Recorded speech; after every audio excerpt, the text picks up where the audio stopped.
de lograr. Conseguimos una entrevista espectacular, señor director. Qué bueno. El director del INE, del Instituto Nacional de Estadística, el señor Iván Ojeda. Muy buenos días, ¿cómo está? Muy buenos días, Salim, Jotita y también a Claudia y por supuesto a esa gran audiencia que siempre le sigue. Buen día, director. Muy buenos días. Acá le escuchamos atentamente. Un gusto. Estuvimos hablando largo y tendido del informe del censo. No sé si pude escuchar, estuvimos conversando de los cambios culturales en el Paraguay quizá, ¿verdad? Asimismo, el Instituto Nacional de Estadística dio a conocer ayer los datos finales del último Censo Nacional de Población y Viviendas. Si bien ya había...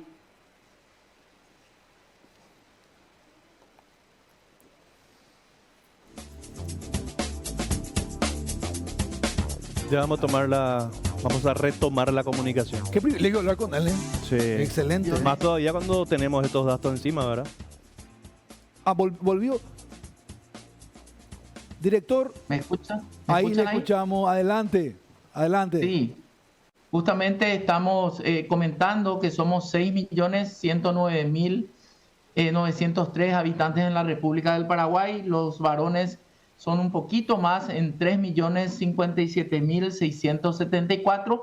Y en el caso de las mujeres son 3.052.229. Nuestra población sigue siendo una población eminentemente joven. El 66% de la población está en edad, digamos, productiva de 15 a 64 años de edad. Los que están por bajo de 14 años son el 25% y los que están por encima son el 9%. Justamente estamos viendo ahí la pirámide de cómo se distribuye, digamos, la población. Vemos que hay en la base de la pirámide hay un achicamiento. Esto implica que cada vez hay menos nacimientos en el Paraguay. También vimos que en los últimos 20 años, si bien existió una migración muy importante, muy fuerte, esto se dio principalmente en la década del 2000. A partir del 2012, la migración se está frenando en el Paraguay y el Paraguay está reteniendo más a su población joven.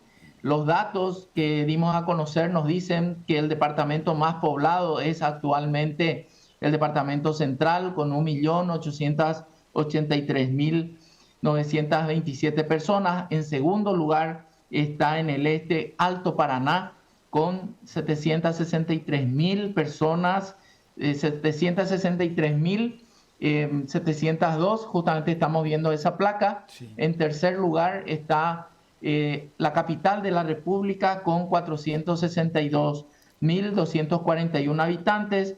Luego ya viene en el departamento de Itapúa con 449.642. Y los menos poblados de la República, abajo mismo de la serie, vemos Alto Paraguay con 17.195 y el departamento de Boquerón con 71.078 habitantes. Vemos que la zona más densamente poblada es la zona de la región oriental y los distritos menos densamente poblados están en el Chaco. Por ejemplo, el Mariscal Estigarribia o en Alto Paraguay. En Alto Paraguay los distritos tienen una densidad poblacional de 0,1. Eso implica que hay 0,1 habitantes por cada kilómetro cuadrado. Los más densamente poblados son distritos como por ejemplo Fernando de la Mora, en donde hay más de 5.200 habitantes por kilómetro cuadrado. También el estudio nos permite medir qué tan joven, qué tan viejo somos en el Paraguay. La edad mediana, que se entiende como la edad que está en el medio mismo de la distribución de todas las edades, actualmente es de 29 años. Esto implica que el 50% de la población tiene menos de 29 años de edad y el siguiente 50% tiene más de 29 años de edad. Pero veníamos del año 80, por ejemplo, en donde la edad mediana era de 19 años. Eso se mantuvo igual en el 92, prácticamente en el 2002, y después vemos un incremento en cuanto a la edad mediana. Esto principalmente se da por la reducción de los nacimientos y por supuesto el aumento de la esperanza de vida. Ahí estamos viendo en la placa la estructura de la población.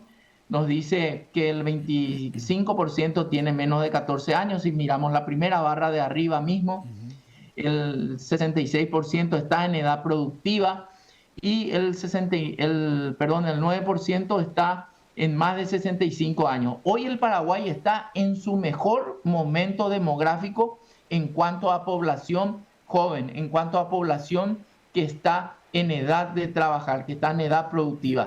Pero estamos envejeciendo. Si nos fijamos en la línea naranja, vemos cómo en los años 50, que es la primera línea de abajo, la población menor de 14 es bastante amplia y esto se va reduciendo con el paso de las décadas para llegar a 25. Estamos con una población joven, pero estamos envejeciendo también a un ritmo muy acelerado en el Paraguay. También nos permite, si me interrumpen cuando quieran, por favor. Director, ahí sobre lo que está comentando, ¿hay forma de saber una proyección? Me imagino que sí, usando los datos de natalidad actuales, ¿cuál va a ser la población media de aquí a 10 años, por ejemplo?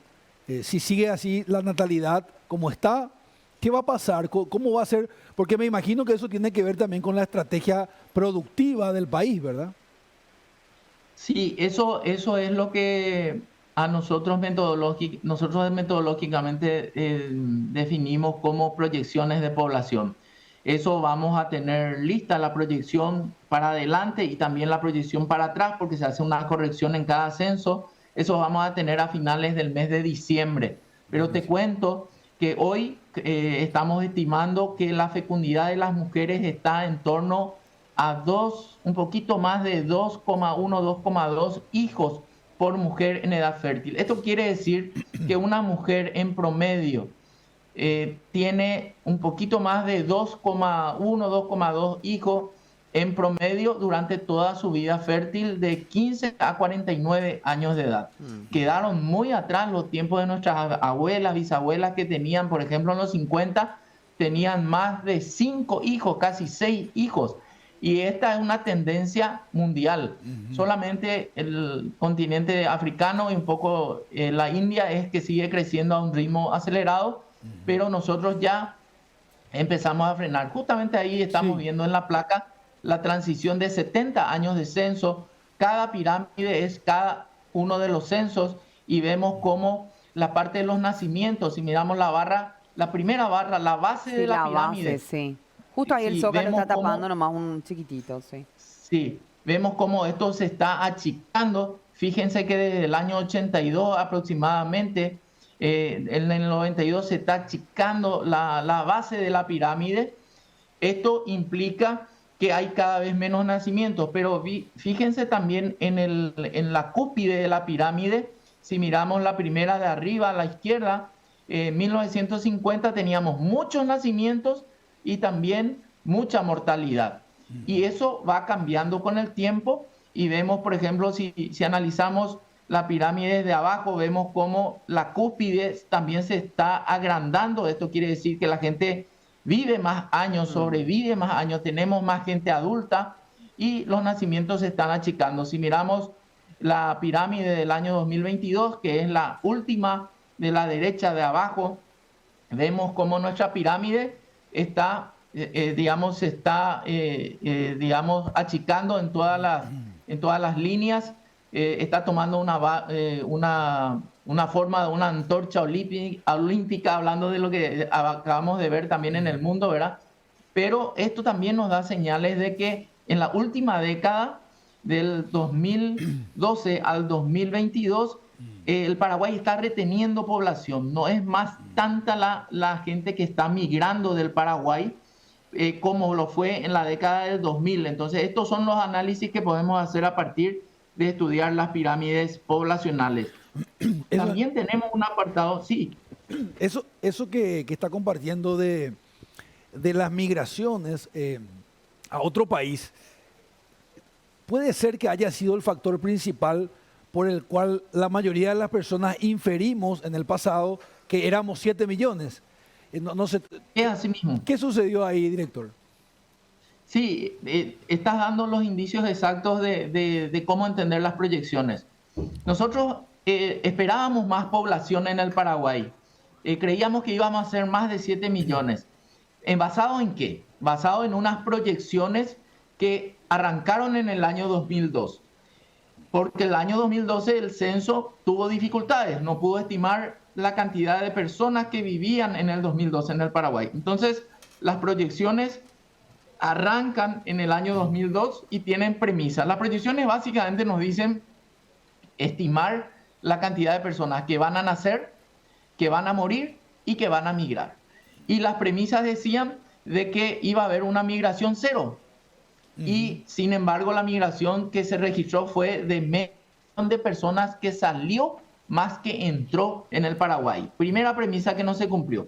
Segunda premisa que no se cumplió, creíamos que íbamos a tener una población de mujeres de cerca de 2 millones en edad fértil. Hoy sabemos que eso no pasa de 1,5 millones. Estas mujeres que migraron, por ejemplo, a España, 106.000 personas, de los cuales el 85% son mujeres en edad fértil. Entonces, otro elemento que no se cumplió. El tercer elemento, la fecundidad de las mujeres. Se estimaba en las proyecciones una fecundidad muy cercana a 3 hijos por cada mujer en edad fértil. Sin embargo, eso nos damos cuenta de que estamos un poquito por encima de 2 hijos nomás. Entonces, multiplicar una fecundidad o más niños por mujer, por mujeres que no existían, obviamente hizo que las proyecciones no sean precisas. Sí, hoy somos 6.109.000 en el Paraguay, pero en el mundo hay otros paraguayos, por ejemplo, 522.000 en Argentina, 106.000 en España, 28.000 en Estados Unidos, 61.000 en el Brasil. Hay paraguayos fuera del Paraguay también, pero los que estamos viviendo en el Paraguay somos cerca de 6.109.000. Eso es claro. Director, hay una preguntita y una precisión que usted nos puede dar. Si hablamos de una tasa de natalidad, de fecundidad de 2 para redondear por mujer, estamos, para entender, estamos reemplazando una pareja, no crece la población, ¿es así? O sea, si sí. yo con mi pareja tengo 2 hijos, nosotros 2 fallecemos, ellos 2 reemplazan. ¿Tiene que superar 2 para que la población crezca? Es así mismo, eso se llama tasa de reemplazo en demografía.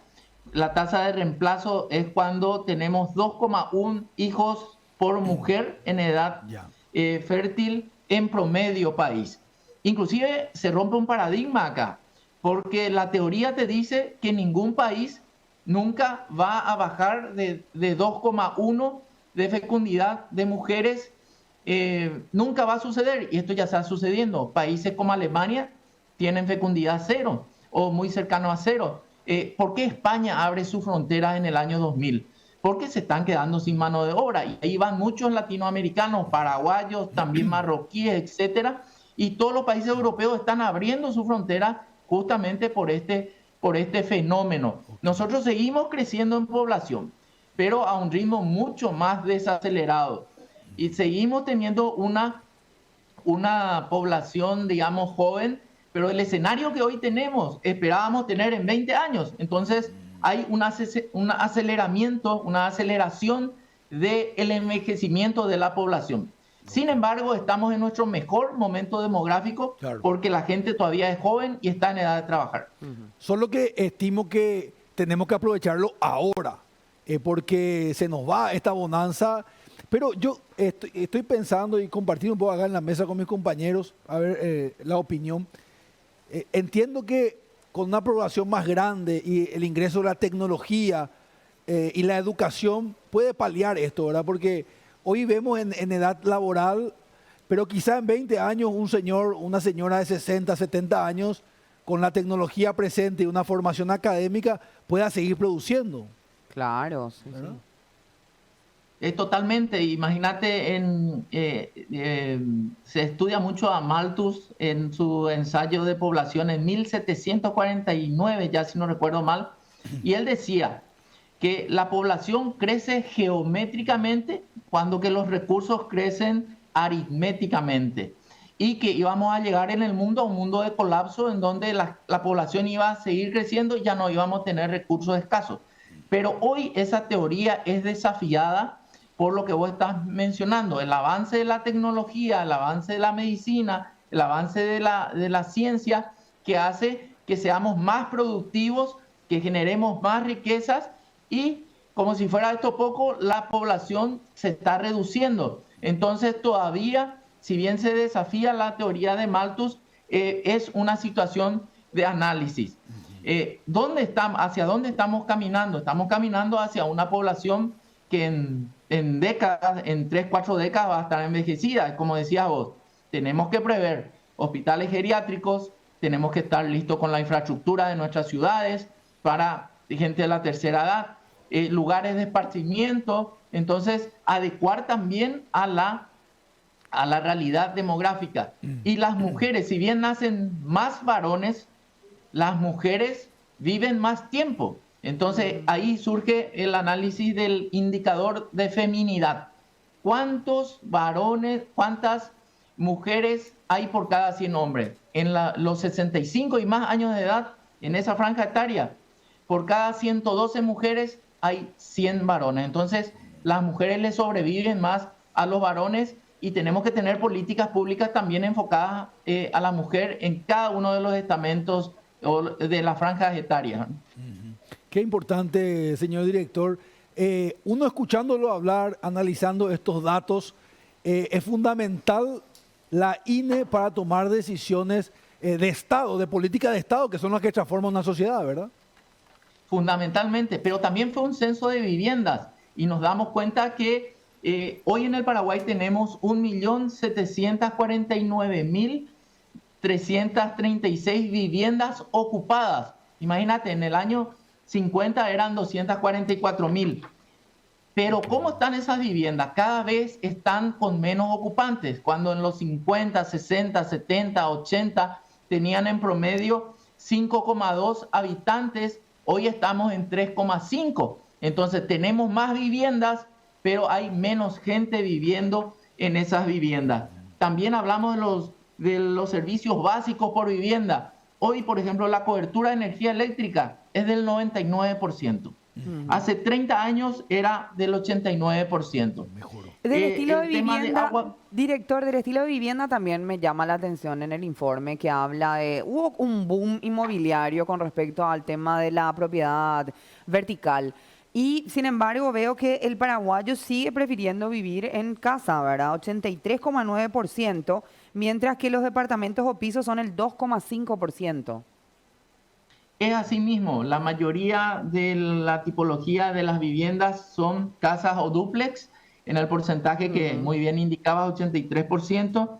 Los que tienen rancho son el 8,8%, departamento o piso 2,5%, piezas de inquilinato 3,9%, las viviendas improvisadas son el 0,4% del total de hogares. También otra cuestión muy llamativa es, bueno, ahí estamos viendo, aprovechando la placa, cómo el tipo de hogar. Miren la primera línea, hogares unipersonales, 15%. Quiere decir que de cada 100 hogares, en 15 y un poquito más vive una sola persona. Qué increíble. Esa familia tradicional, que es el hogar nuclear completo, es el 44%. Actualmente, hace 10 años era casi el 50%. Los hogares nucleares incompletos, acá falta el papá o falta la mamá, son el 11% de los hogares. Y prácticamente no hay diferencia en hogares extendidos, acá ya vive algún pariente, o en los hogares, digamos, compuestos, en donde ya vive algún tipo de amigo o otra persona. Ese extendido sería un nuclear completo más un pariente más o algún pariente político de sangre, ¿verdad? Tiene que ser pariente a ese nuclear completo, tal cual como decís, Clave. Ok. Es increíble esto. Pero si hablamos entonces de familias compuestas o completas, Salim, tenemos que sumar ese 44,5 más el hogar extendido de 26,7. Es así, director, ¿verdad? Como para tener un panorama de cuántas familias realmente viven juntas.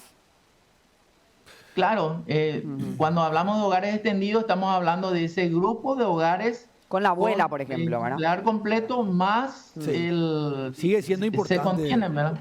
Sigue siendo Sí. importante la cultura familiar de nuestro país. Si uno suma ese 26 más el 44, 40, a 80, ¿verdad? A 76 más o menos, sí. Sí, sí. Entonces sigue siendo ¿Cuánto? importante. Esto es muy importante. Por último, director, si nos puede hacer un comentario respecto a idiomas y a formación. ¿Tenemos esos datos también ya disponibles? Sí, esos datos vamos a dar a conocer más adelante. Este Ya. es el punto de partida. Ahora que vienen los estudios analíticos. Vamos Ok. a estudiar cómo estamos en educación, cuáles son los idiomas más hablados. Vamos a tener un estudio que nos va a indicar el déficit habitacional. Muy pronto vamos a salir con necesidades básicas insatisfechas, que son carencias en salud, educación, vivienda, empleo. Por ejemplo, hace 10 años sabíamos que el 43% de los hogares tenía al menos una necesidad básica insatisfecha. Vamos a ver en estos 10 años cómo evolucionamos. Vamos a conocer cuántos años de estudio tiene la población en promedio, cuánto tienen las mujeres, cuánto tienen los varones. Entonces viene muchísimo por analizar. Esto es apenas el punto de partida del análisis. Así mismo, director, para finalizar, una pregunta que puede ayudarnos a todos a entender algo que es fundamental. En cuanto a la Cámara de Diputados, que entendemos que son representantes regionales, ¿esto ayuda para saber qué cantidad de diputados se necesita? Muy buen punto, porque tengo entendido que la ley establece que según el padrón electoral se fijan la cantidad de bancas por departamento. Fíjate lo que pasó en Asunción. En el año 2003 teníamos creo que 9 o 10 diputados. Hoy tenemos 7 y eso también afecta obviamente la migración. Muy buen punto. Mira qué interesante. Muchas gracias, señor director, por su tiempo, por brindarnos esta entrevista donde todos aprendimos, la teleaudiencia también. Gracias. Nosotros somos los agradecidos desde el Instituto Nacional de Estadística y reiterar que si estamos dando estos datos es porque la gente nos recibió en sus casas y hubo un ejército de censistas que llegó también a recabar la información. A las órdenes siempre y gracias por el espacio. Muy amable. Estuvo con nosotros el señor director del Instituto Nacional de Estadística, Iván Ojeda. Realmente muy interesante escucharlo a él. Quiero hablarte de un lugar y quiero invitarte a viajar unos instantes con la imaginación.